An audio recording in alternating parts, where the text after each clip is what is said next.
Hi, I'm Darrin Peppard. Welcome to the Leaning into Leadership podcast, the podcast dedicated to today's hardworking leader. Join me every Sunday for leadership insight, inspiration, and a little pep talk to keep you rolling down your road to awesome. Welcome into the Leaning into Leadership podcast, episode number 33. Today on the show, I welcome Chris Jochum. Now, who is Chris Jochum, you might ask? Folks, that's a brilliant question, and I'm so glad you asked. Chris is the department chair for teacher education at Fort Hays State University in Kansas. Previously, Dr. Jochum has worked at the University of Nebraska at Kearney and the University of Central Missouri. Prior to that, he was a high school Spanish teacher and a high school English as a second language teacher. Chris is also the author of a new book, The Department Chair, a practical guide to effective leadership. Hey, great leadership is great leadership, folks. And Chris's work underlines what I've said many times on this podcast, and that is great leadership occurs in all different walks of life, and we can all learn lessons from other great leaders. I'm excited for you to have the opportunity to listen to my conversation with Chris and catch some of the correlations that happen between the higher ed world, the K-12 world, and the business world. But before we do that, here's a quick word from Road to Awesome. Hey, have you heard? Road to Awesome's new courses are now live. I'm curious, what are you working on? What are your goals? What are your aspirations? Do you have a transition in your mind for your life that takes you from where you are to where you really want to be? You see, we all have those goals. We all have those dreams, but sometimes there are things that just get in the way. Throughout our life, we're going to encounter imposter syndrome and other insurmountable forces that pull us away from our vision of who we want to be. Having a coach to guide you through your journey toward the results is critical. Let's face it, everyone needs a coach. In our free course, Accelerating Goals into Action, you will discover exactly what it means to unlock unlimited potential on your road to awesome. You will have an opportunity to work with me, Dr. Darrin Peppard, and my good buddy and co-author of the course, Dr. Brandon Beck, while learning how to plan for consistent success, beginning with that one thing. You know what I'm talking about. The one thing that if you could just do that, it would make everything else easier or irrelevant. Then you'll move on. Our paid course, The Open Road Accelerate, was designed to guide you toward consistent success. Through this 4-part course, you'll embark on an interactive experience with me and with Brandon, and we will walk you step by step through your UUP on the RTA Results Coaching Journey. Want to know more? Hit the link in the show notes or go to roadto awesome.net/UUP-on-the-RTA. That's UUP on the RTA through Road to Awesome. Folks, check out these courses. You're going to love them. I promise you that. Now, let's jump into this interview with Dr. Chris Jochum, and I'll see you on the other side. All right. Chris, thank you so much for joining me here on the Leaning into Leadership podcast. How are things in Kansas today, man? Nice. A little warm because we're, in August out here in Western Kansas, but things are great. A lot of your listeners might know this is getting to be my favorite time of year. Two of the things I'm passionate about, school starting and college football, are upon us. And so, this is even in higher education, we start to get a little excited. And just outside my door, they're working on bulletin boards, and it looks like school's about ready to start. So things are very, very good out here in Hays, Kansas. I love it, man. That's you're hitting me right in the heart there too. With football season getting ready to start, I love college football even more so. I love the professional game. I'm a huge NFL football fan, and this coming weekend, my Broncos kick off their preseason, and looking forward to the new look Broncos. I really truly am, and honestly looking forward to watching my Wyoming Cowboys, and hopefully they hopefully they put together a good season. So real quick, we could chase college football too as a fun topic, but really quick, just for my listeners, let them know who is Chris Jochum. What are you doing right now? Where are you coming from? A little bit of your background, those kinds of things. Okay, well, first and foremost, Darrin, I'm an educator. I currently serve as the chair of the Department of Teacher Education at Fort Hays State University. We're in Hays, Kansas, and if you're not too familiar, we're pretty much equidistant between Denver and Kansas City, right off of Interstate 70. And while we are in somewhat of a rural area, we have a large online presence, one of the few programs that students can obtain a full elementary education degree start to finish online. And so I just say that to put it in context. We have a pretty large program, close to around 1,000 students. And so just finished my 6th school year. And prior to that, I was at the University of Nebraska at Kearney, where I worked with future foreign language and ESL teachers, because when I was in the public schools, I spent my time as an English as a second language teacher, as well as a high school Spanish teacher. So kind of positions my background, even though I'm not in the classroom as much. I tell people I could move on to other roles, and I'll always consider myself an educator first that just happens to serve a little differently.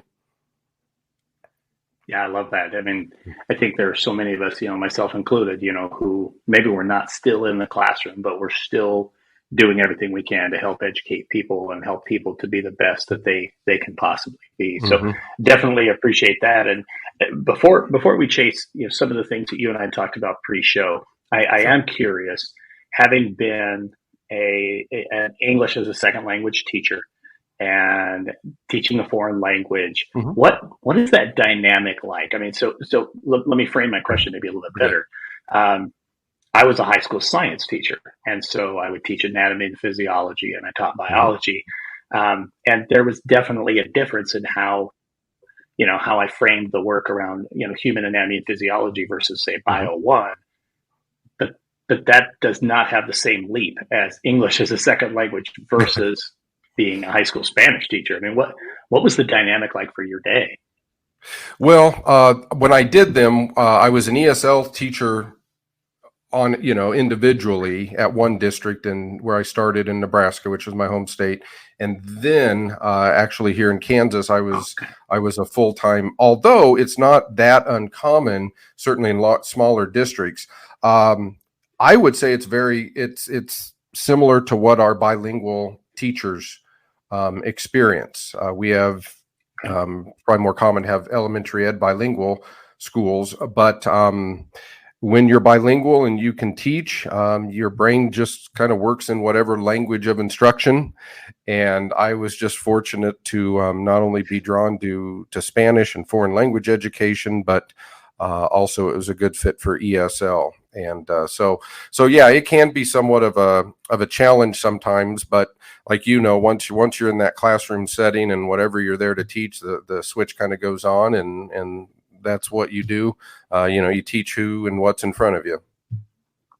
Absolutely. I mean, the bottom line is you're still teaching kids, right? Exactly. Yeah. It wouldn't, no matter what the content area may be.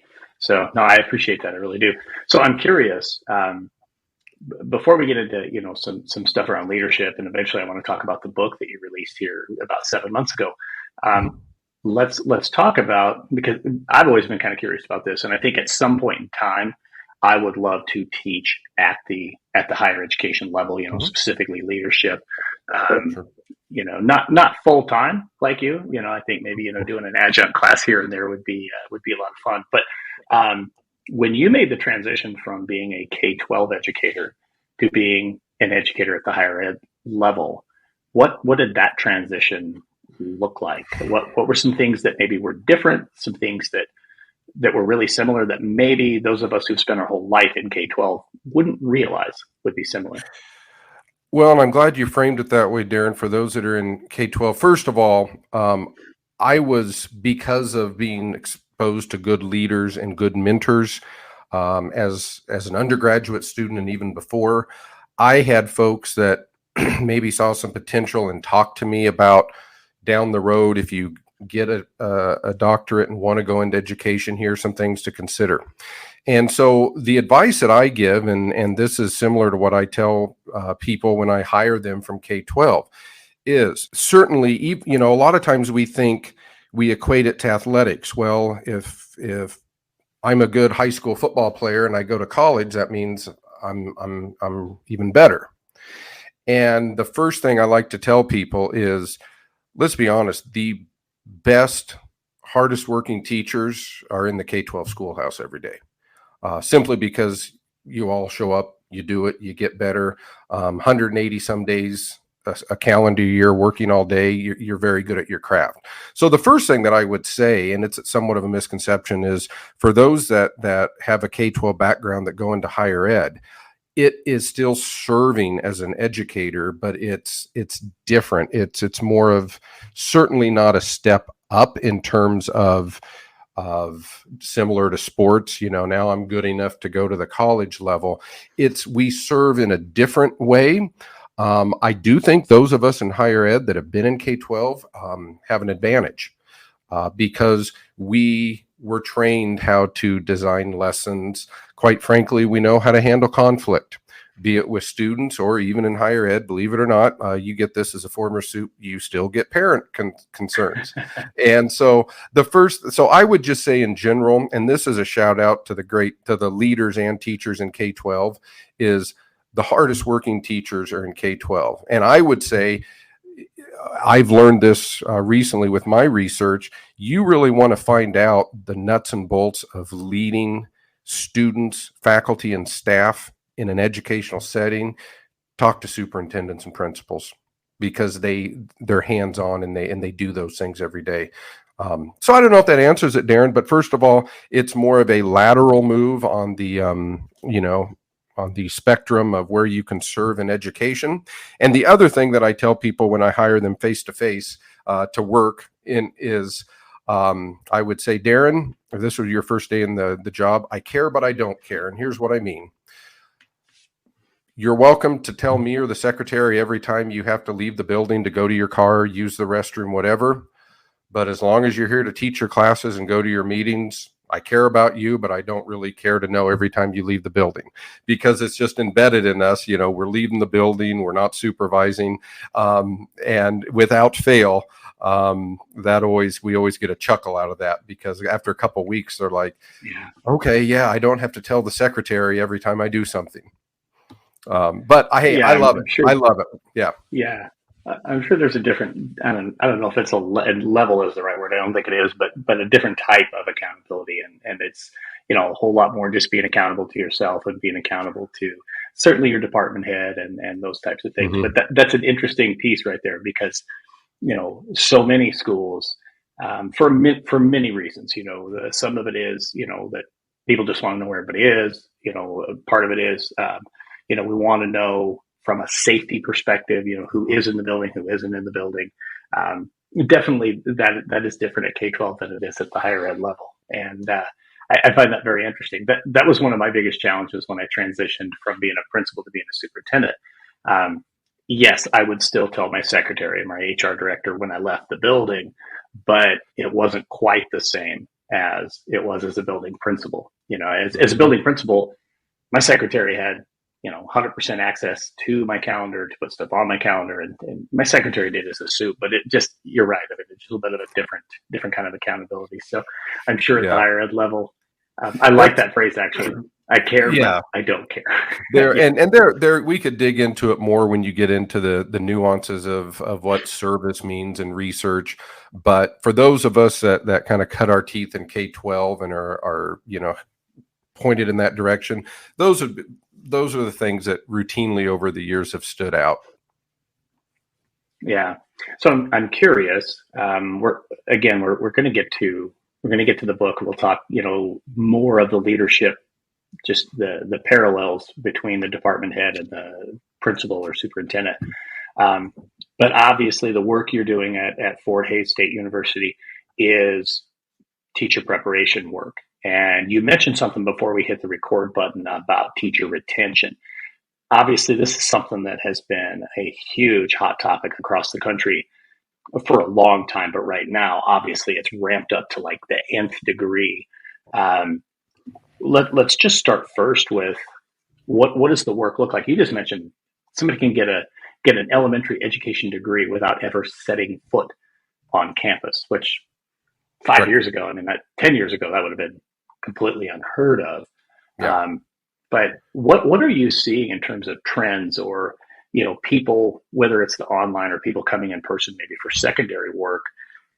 Are we seeing a shortage of people who are interested in going into K-12 ed? What does that look like for you guys? Yeah, my colleagues and I talk a lot about this. Is, as you know, politics can be very local. And I think as of today, there are over 1,000 K-12 openings in Kansas, and I think some schools have already started. Okay. So it is real. Here's what we have discussed and we focus on is, in our program, there are close to 1,000 students because they can be anywhere, online, on campus. Mm-hmm. Last fall, from the fall of 20 to the fall of 21, we saw an increase in our on-campus first-time freshmen that wanted to be student or teachers. And if you look at that was the COVID class. You look at what they went through, and we still had more that wanted to be teachers. There are a lot of sections of our classes that are full with 25 students. So to start with the positive, Darrin, is we're fortunate we get to interact with kids every day that want to be teachers. When I stand in front of, and I'll do it here in a few weeks, we bring in the freshman class of teacher educators. And we'll usually have easily 60 kids on campus that are freshmen that want to be teachers. And I'll say, if you could teach tomorrow, would you either go back to your hometown or close to it? Most of the hands go up. And I say that because what we have found is the good news is, if you're a superintendent and you come to me and say, how many elementary education majors do you have? The first thing I'm going to say is, where are you from? Let's pull a roster and see how many students we have in your county. I think the kids that are still going into it are doing so because they had great mentors, great teachers, great coaches, and they connect. So that's the upside to what we're seeing. Sure, we've seen a decline in the virtual numbers, but and we can go into this more. You can kind of direct which way you want me to talk about this, but focusing on the positive, I would say there are still people out there that want to be teachers. Some just don't know it yet. I think, having great teacher educators, great K-12 people.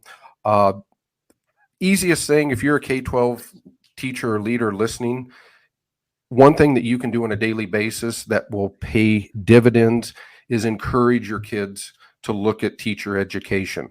Something very powerful is, we have kids that their senior year, they were a teacher's aide, and they got to see teaching from a different perspective. And they said, yeah, you know what? Now I want to be a teacher. Or they helped elementary kids. So everybody, I think, just through talking to students, giving them exposure, having future educators clubs, whatever your state has, that makes a big impact, because our students tell us that too when we say, why'd you want to be a teacher? Hey folks, pardon the interruption, but I just got to ask, are you loving what Dr. Chris Jochum is sharing today on the podcast? Do you think maybe you've got somebody else who would love to check out this episode as well? Well, share it. In fact, share it and participate in the Road to Awesome Leaning into Leadership Podcast Challenge. Share any episode or the entire show on social media and tag 5 people who you know will love the show. Also, make sure you tag Darrin and Peppard on the social media post to enter the contest. Our winners will receive an RTA swag package, which includes 1 RTA shirt, which is your choice, 1 RTA published book, also your choice, and an RTA sticker pack. Entries must be in by September 4th. We will announce the winners of our Leaning into Leadership Podcast Challenge during episode 36. You got questions? Email me at darrinandpeppard@roadtoawesome.net. Let's get those tags out there. Start sharing the love. Start sharing the Leaning into Leadership podcast. And now, back to Dr. Chris Jochum. I think it's critical that we continue to talk up our profession. And the more that we are encouraging kids, in our high schools, heck, even in our middle schools, and letting them know that it really truly is a great profession, and it's a profession that truly makes a difference. Where they can really feel, a sense of accomplishment, where they really feel like they've made a difference. To me, that's huge. So I think that's really awesome. And you said something about one of the best things we can do for retention connects to leadership. And you said this before we hit the record button. So I kind of want to run from there, because now we'll transition into talking about some more leadership type of stuff. Sure. But what are some things that you would tell leaders right now, principals, superintendents, people in those positions, in terms of how you keep the teachers you have now, so you're not having to replace them?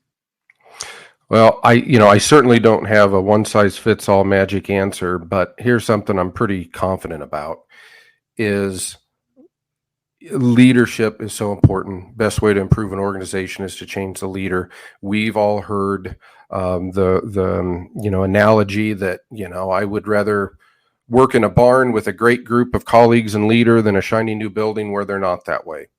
And I do think there is some truth to that. I've talked to a few principals that have said, hey, I have 100% retention in my building this year. They're good leaders. So I do think, first and foremost, building relationships. I think people more so, yes, money is important and all of those things. But I have talked to educators who get emotional when, somebody pats them on the back and tells them, good job, I appreciate you. They've been going to school for how long as a teacher, and maybe they don't hear that, or they're not in an environment that promotes that message. So I would say one way, and it's not the only way, but one way is we know people leave people. People leave people. And in our profession, when those people leave, that's one heck of an educator that we might not ever get back. And the job that an educator does, as opposed to most professions, is the legacy is now that's however many kids that school year that they can affect. And so I think better leaders would at least contribute to kind of helping increasing the retention rate. I truly believe that, because culture matters. The culture in which faculty show up and work with each other matters. The work is work. It's hard work being a teacher. But I think in those gaps between what we do as educators, if you feel supported, if you know your administrator knows what you enjoy, what you're struggling with, what's on your plate, is willing, hey, Darrin, I'm going to come to your room here. I'm going to take the next 20 minutes. Why don't you just, sit down, take a break? I know you need one. Little things like that. And I don't think it takes a great workshop in leadership to learn those. I think you just have to be people-minded, relationship-centered, and realize day to day, what we do on a daily basis is essentially how we lead people. Yeah, absolutely. Yeah, you hit it in your book, The Department Chair. One of your early chapters, you go right at that we're in the people business. And I know that the book itself is aimed at the higher education space. But what I found interesting, and one of the biggest reasons I wanted to have you come on the podcast, is you've heard me say it before. We talked about it, before the show. I definitely have pushed hard, saying this multiple times, that we are in the people business no matter what. And the great leadership is great leadership. It doesn't matter the space. And so I go right to that. I think it's chapter 2 or chapter 3 of your book. And you talk about, hey, this is a people business. I think that's just one of the most critical elements. So let's talk a little bit about the book, and maybe we can start there with it being people business. Maybe explain really quick what really the role of the department chair is for my K-12 listeners who maybe think they know what that means, but might need a little bit more clarity. Okay, and it varies by department or by university, but in our world, I am similar to, maybe in terms of administratively, at times a high school principal. Now, they work a lot harder than I do. I don't have to supervise basketball and football and those things. But from an administrative standpoint and what I do in terms of personnel, resolving maybe student conflict, disputes with professors, grades, life coaching issues. As a department chair, I do hold rank and tenure as a professor of teacher education. So I do still get to teach a little bit. Our program and structure is big enough, though, that I am a full-time 12-month administrative appointment here. So while I do get to do a little teaching still, a lot of my day is spent, you name it, with scheduling, budgets, people, issues, concerns, etc. Working with stakeholders. We work quite a bit with our K-12 partners because at any given time we might have 200-300 students representing our college out and about, either observing or student teaching. So there's always that kind of in the background that we need to be careful with. I also still maintain or have to fulfill my service and scholarly duties. So writing a book is one form of scholarship. I work on articles, service on committees. So my job is a nice mixture of higher education tasks and a lot of just relationship people tasks that I think a lot of our K-12 listeners would relate to just because of how we're set up here.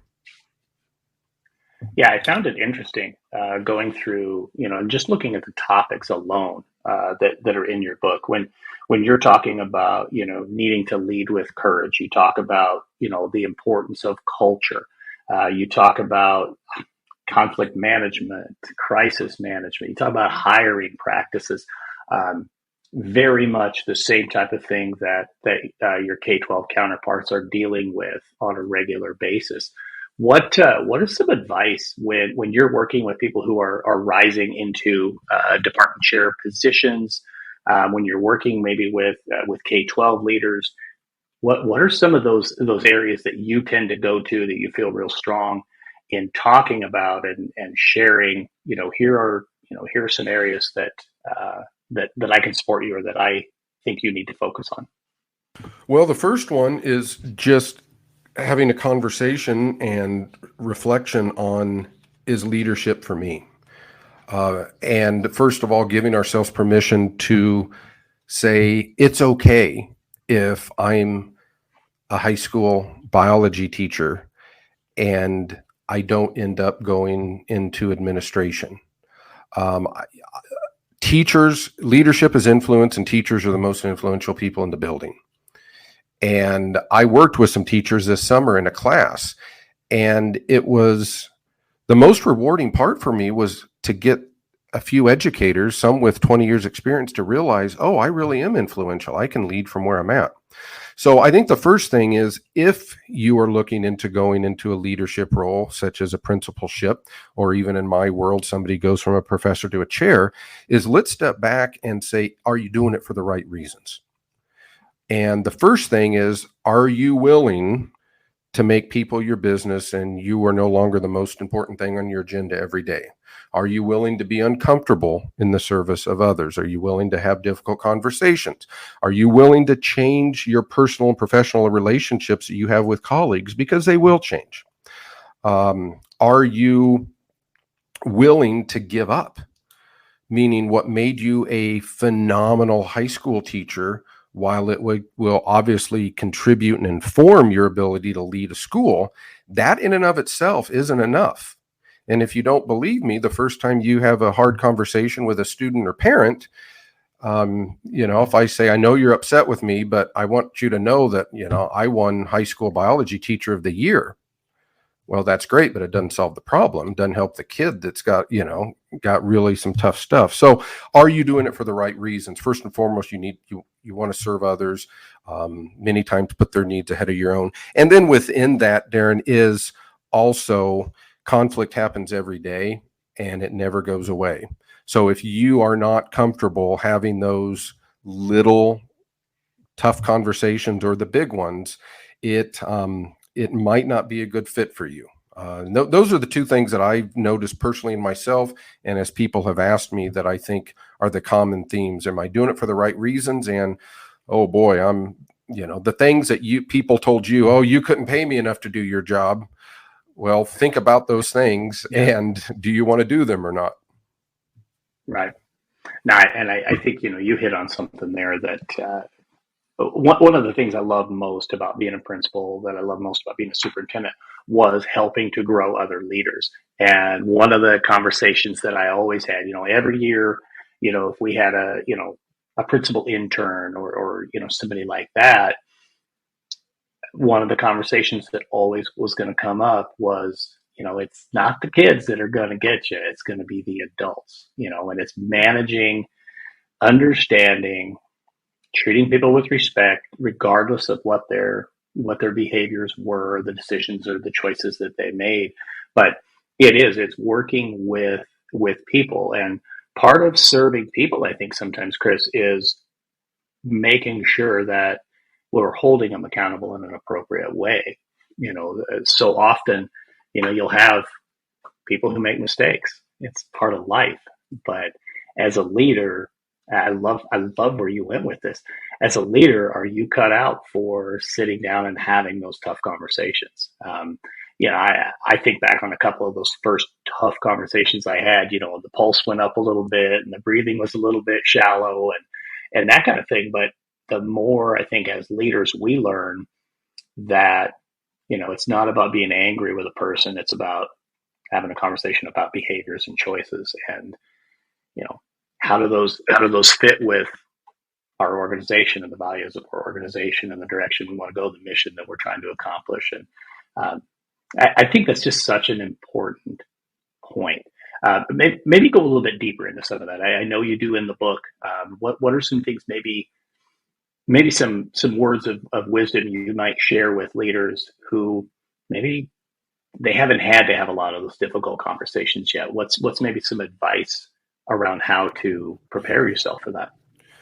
Well, one thing that is serious, but some people might get a chuckle out of, one of the reasons I think teachers, without realizing it, are prepared to do a number of jobs outside of K-12 is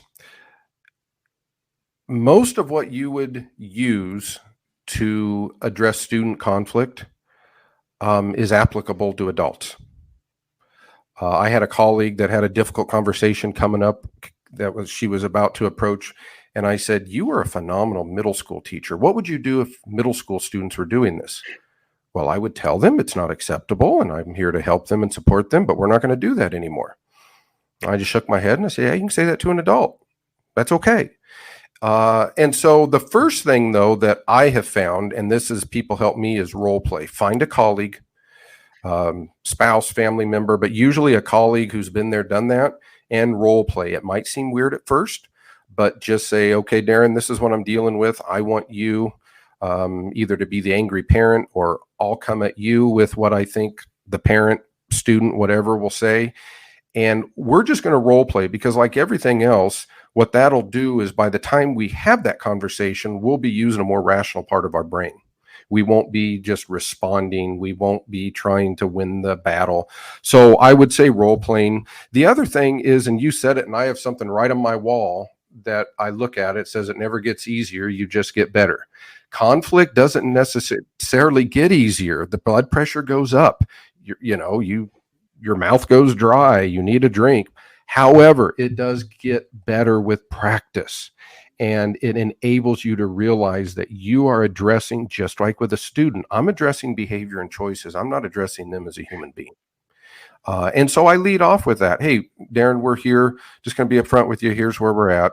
This is the information that I have. This is the documentation.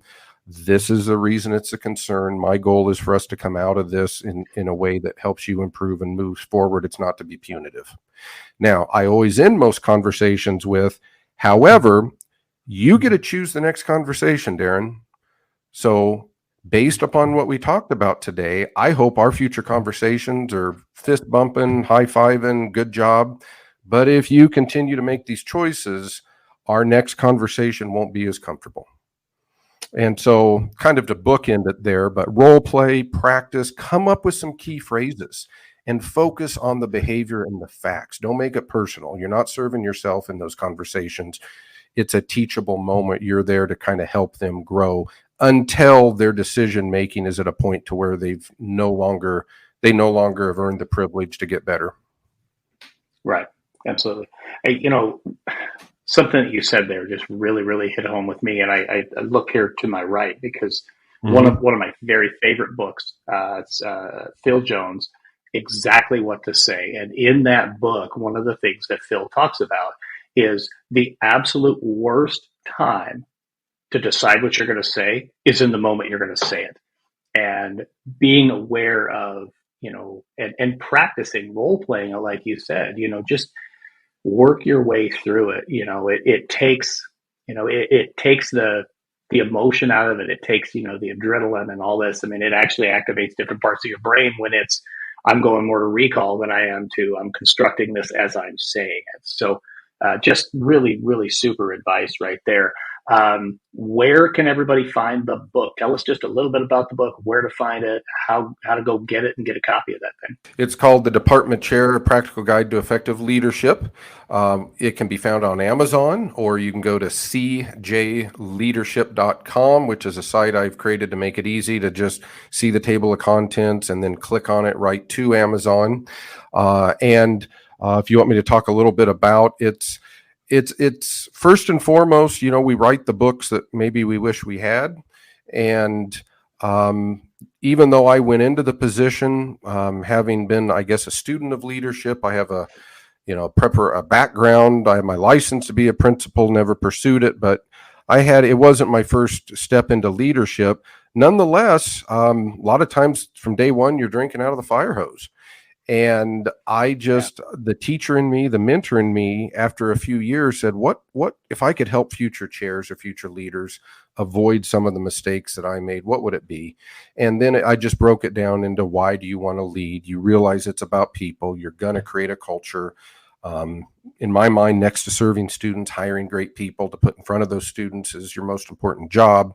How do you deal through crisis? We all know recently that educators are going to be faced with crisis.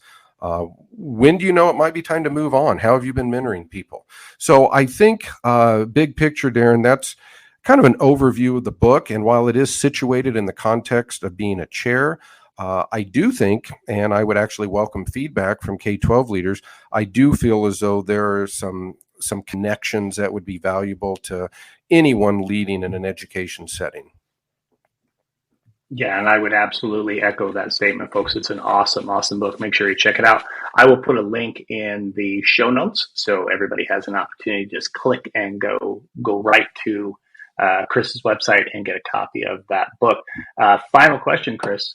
Same question I ask everybody here on the podcast, and that is, right now, how are you leaning into leadership? Well, I listen to great podcasts like yours, of course. How I get my PD in is when I go to the gym most days, I'm either listening or reading to something related to leadership. I'm continuing. I think it was Jim Collins that said when he was going through college, he created his own personal board of directors, and through connections and networking, I'm continuing to reach out to people that I think can give me advice, make me better. Right now, school starting, I'm kind of going through, what are our themes going to be? What are some things that I need to do better this year? What are some relationships that I need to focus on a little differently? People might need me differently this year than they did last year. What are some student concerns that we might have even at the college level? So those are the main things that I'm kind of on my mind right now for leaning into leadership, both professional development and just for us getting ready to kick off a new academic year. I think that's awesome. So I'm going to throw a bonus question in here. You opened with college football. Obviously, yeah, you'll be rooting for Fort Hays, but yeah, I will. You're a Nebraska kid. You're in Kansas. I mean, are you rooting for the Big Red Machine? Are you a Kansas State guy, a Jayhawk? Where do the allegiances lie right now with college football coming up right around the corner? Well, great question. while I do hold a PhD from Kansas State and I root for Kansas State, I grew up in Western Nebraska in the 80s, early 90s, the thick of Tom Osborne's success. Fortunate, people like Ron Brown used to come to our football camps. Yeah, I'm a Cornhusker. Hope they do well. I can tell you, though, it was a great help to my household when Nebraska left the Big 12, because my wife's side of the family are all big K-State fans. And so now, we can get along every Saturday of college football season instead of reserving one where we don't talk. But no, I love college football. And yeah, I'm hoping Fort Hays is going to have a great team this year. We're in a very competitive conference, and hopeful that, the Cornhuskers won't let us down. Where you're at, you can't avoid it. But I also do support Wyoming because Craig Bowl is a Nebraska guy. And hopefully they'll have a great season as well. Yeah, I think it's just exciting to, last year, obviously we had college football back at a full level, and this year it'll just be even bigger and better. I do live in Nebraska, not a Cornhusker fan. Don't root against them. I will tell you, and you'll probably, I saved this till the end of the interview because you might have ended the interview when I tell you that when they play Iowa, I will be rooting for the Hawkeyes. My wife's family are all Iowa. One of my very best friends is an Iowa Hawkeye fan, Iowa grad. So if I didn't say something like that here on the podcast, he probably would call me and say, "You didn't mention my Hawkeyes." So there you go. So it should be an exciting college football season, and we look forward to it. Chris, thanks so much for coming on the Leaning Into Leadership podcast. Man, I really enjoyed this conversation, and I know our listeners will enjoy it just as much. Thank you very much. I really enjoyed that conversation with Dr. Chris Jochum. And now I got to ask, have you registered for the Teach Better conference yet? We talked about this in episode 31 with Dave Schmittou. The Teach Better conference is being held October 14th and 15th at the National Inventors Hall of Fame STEM Middle School in Akron, Ohio. This is going to be absolutely one of the very best conferences you can attend. And folks, if you haven't registered yet, I've got some good news for you. As the main room sponsor, Road to Awesome can offer you a $50 discount on your registration. Simply use the code RTATB2022 for $50 off your registration at teachbetterconference.com. I hope to see you in Akron, Ohio, October 14th and 15th for the Teach Better Conference. That was really a great conversation with Dr. Jochum. And two things that I really want to hit from his conversation. First and foremost was that he talked about how leadership is influence. And I think sometimes as leaders, we lose sight of this. We maybe instead think of leadership as a position or leadership as a title or something that we strive to attain. But in reality, leadership is something that comes from inside and is something that we can use to help influence outcomes. And we do this through the relationship piece. And he talked quite a bit about relationships too. He talks about, in his book, actually being in the people business. He talks about culture. He talks about courage. He talks about conflict resolution. So many great things that are in his book. Make sure you go and check that out. The other thing I want to talk about that Chris mentioned in his conversation with me is actually where I want to go with today's pep talk. And that is this: it never gets easier. You just get better.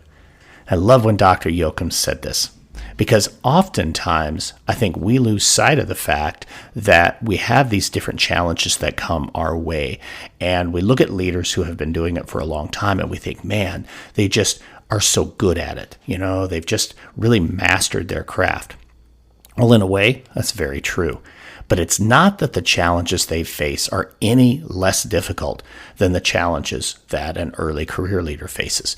It's just simply through that experience, through those opportunities for growth, whether that's through failure or through success, they have begun to master their craft. Each one of you, every single day, you face challenges, and you face them with courage. You face them with bravery. You face them in a way where you know you can overcome and solve that challenge. That comes from experience. Folks, it never gets easier. You just simply keep getting better. I hope you have an incredible week. Remember that Road to Awesome challenge that's out there. Tag 5 people, share an episode, make sure you tag me. Again, we'll be drawing the winners in our episode number 36. Make sure you register for the Teach Better Conference, and I will catch you next week. Take care, folks. Thank you for listening to the Leaning into Leadership podcast, brought to you by Road to Awesome. Don't forget, click subscribe, give a review, and share this with somebody who might also enjoy leaning into leadership.